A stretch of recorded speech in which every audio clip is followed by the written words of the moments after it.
Hello, friend. What a wonderful evening. I take this wonderful opportunity to welcome you to my channel.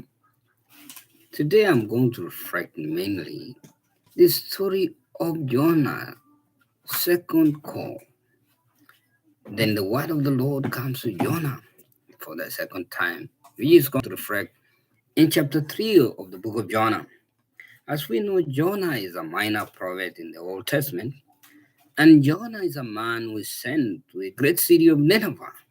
Why is he sent to this city?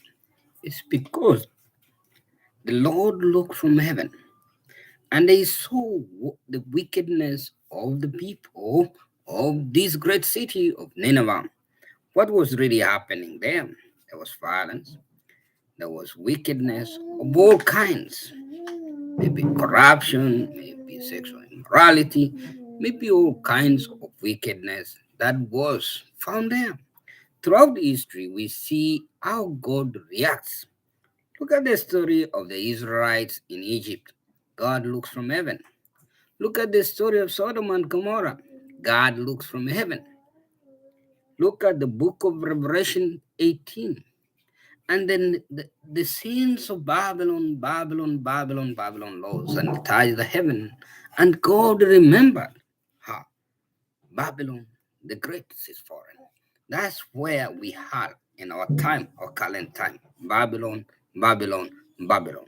Babylon means confusion. Babylon means evil our time, sexual immorality, great violence in our days that we have seen with our naked eyes, great immorality, corruption of all, exploitation of the weak by the powerful through economic sanctions, through political persecution, and all kinds and forms of destructive measures that have been passed in our time.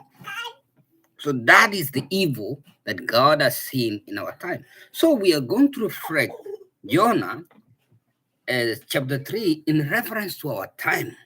We are not exempt because God has also seen our wickedness of our time, and his divine eye, his divine providence is watching over humanity than ever. So stay tuned as we continue to explore God in our days in reference to the book of Jonah. And even Jesus himself tells the disciples when they ask him, Master, tell us what will be the sign of the end of the age. He told them the only sign will be the sign of Jonah. What did Jonah do? You see, Jonah is running away from the presence of God. He learns to go to Tarsus. He takes because he's maybe afraid. He doesn't want to take the job. He doesn't see himself worthy for the job.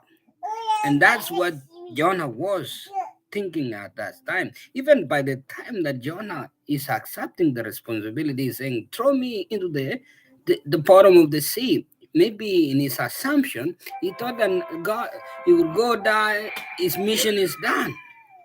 God doesn't work that way. God said to Jonah, I'm going to preserve you. That's why God preserves us for the time that is ordained, which is called the divine time of God. Until his message, until Jonah reached Nineveh, until Jonah proclaimed the people of Nineveh. It's like the story of Moses. Moses did not die in the wilderness. He had to go back to Egypt to proclaim what was intended. When Jesus came to the world, he died to the native world. He rose on the third day and defeated all darkness. Now is seated in the right hand of God in the second advent, which we all await for the new Jerusalem that will descend from heavenly glory, that every person on planet Earth is waiting for. So stay tuned as we explore Jonah, conversion, and in relation to our time. Let's see the book of Jonah, chapter 3, and the theme here is about the conversion of Nineveh. And Nineveh, our time, is the days that we live. So our days are now. In reflection of this great city of Nineveh and this great prophet, but we are in relation to our time. And we see the wickedness of our time in comparison to those days. Let's see. The word of the Lord came to Jonah a second time, set out for the great city of Nineveh and announced to it the message that I'll tell you. Who is telling Jonah? Is God sending him again? After he has led away, God has brought him back and he's telling him, go now, I'm going to send you to this great city and announce the message that I'm going to tell you.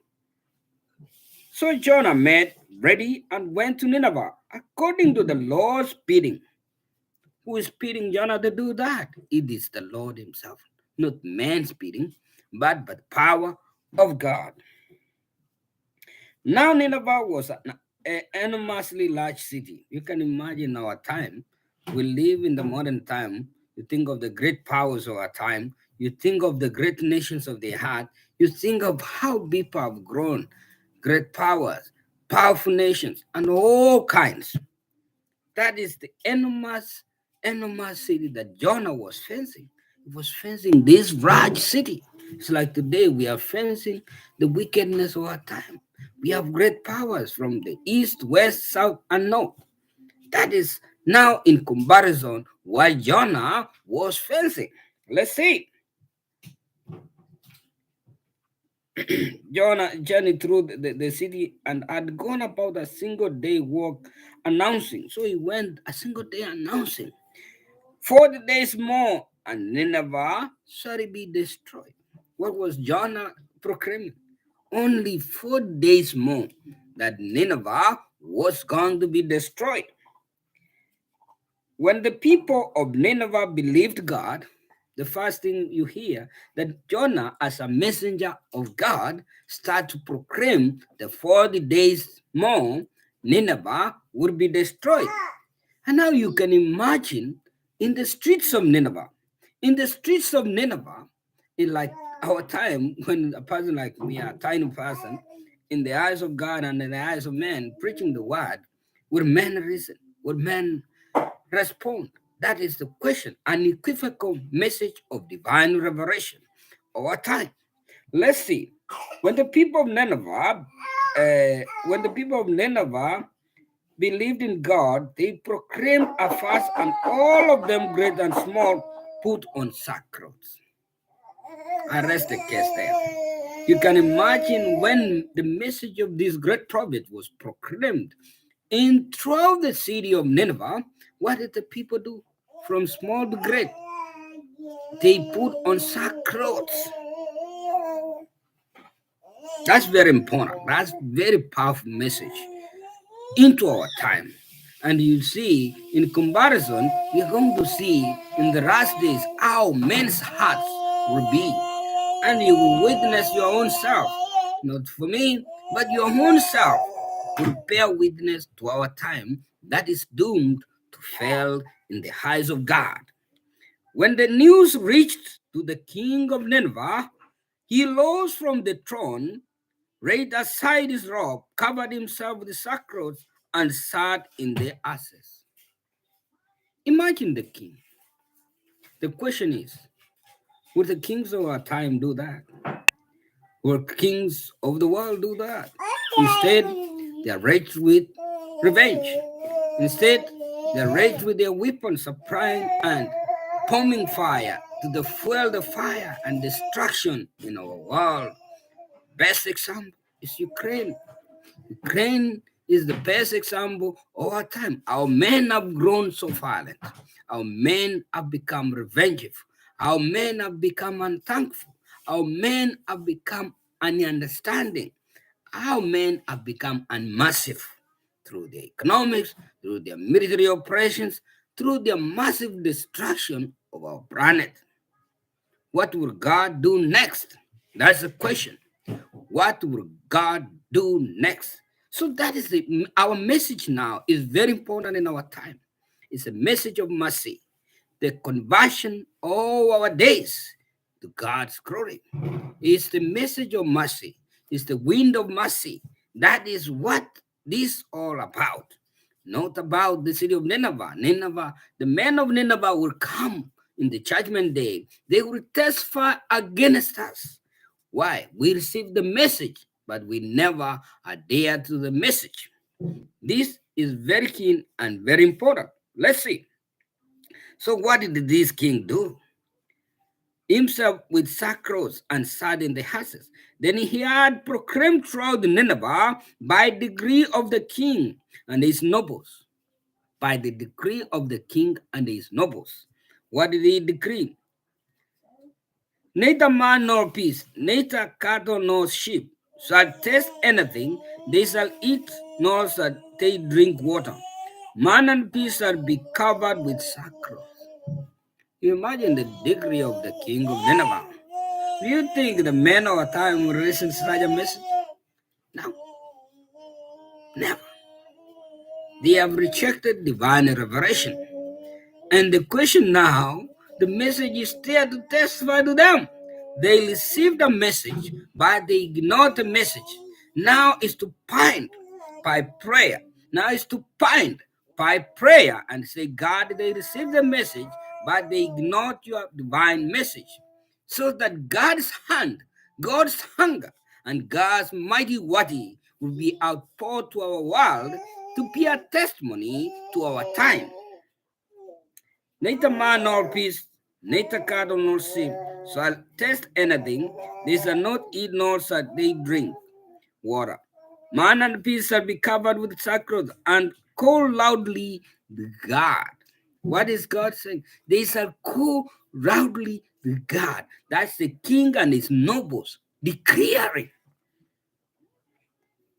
There's nothing like that in our time. And that is the only privilege we are given in our modern time. Jesus himself says these words to his disciples. He asked him, Master, what will be the sign of the hand of the age? And he tells them the only sign. You think of Jonah in the belly of fish. Jesus dies 3 days and roses and goes to the heaven glory. And now the message of mercy was the key message. And the conversion of the people of Nineveh is the key message to our time. Can man and beast, all alike, slaves and masters and powerful people, reject their wickedness all the time? Wickedness has reached the heaven. That's what the Revelation 18 says. Babylon, Babylon, Babylon, Babylon.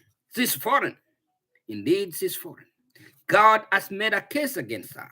In 1 hour, in one day, our pestilence will come upon her, and the whole world will run away. Pay her double what she has done to my people.